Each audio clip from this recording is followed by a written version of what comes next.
सच्ची दोस्ती की मिसाल है। राजू और मोहन दो गहरे दोस्त थे जो बचपन से ही एक साथ बड़े हुए थे। दोनों का घर एक ही मोहल्ले में था और स्कूल भी एक ही था। उनकी दोस्ती इतनी गहरी थी कि वे एक दूसरे के बिना एक पल भी नहीं रह सकते थे। जब भी कोई परेशानी आती, दोनों मिलकर उसका हल निकालते। एक बार गांव में एक कठिन समय आया। वहां एक बड़ा सूखा पड़ा, जिससे गांव के लोगों को पानी और भोजन की भारी कमी का सामना करना पड़ा।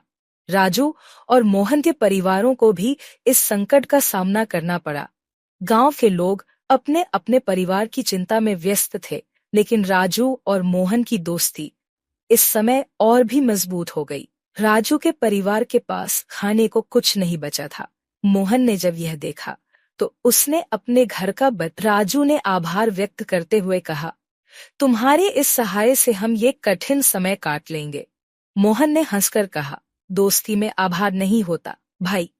कुछ दिनों बाद मोहन का परिवार बीमार पड़ गया और इलाज के लिए पैसे नहीं थे। राजू ने बिना किसी झिझक के अपनी बचत मोहन के परिवार को दे दी। मोहन ने कहा, तुम्हें अपने परिवार का भी तो ख्याल रखना है। राजू ने जवाब दिया, तू मेरे लिए परिवार जैसा है। दोस्ती का असली मतलब साथ निभाना है, चाहे हालात जैसे भी हों। दोनों ने मिलकर इस कठिन समय का सामना किया और सूखा खत्म होने के बाद भी उनकी दोस्ती पहले से भी ज्यादा गहरी हो गई। गांव के लोग उनकी इस सच्ची और निस्वार्थ दोस्ती की मिसाल देने लगे। इस कहानी से यह सीखने को मिलता है कि सच्ची दोस्ती का मतलब केवल सुख में साथ होना नहीं, बल्कि कठिन समय में एक दूसरे का सहारा बनना होता है।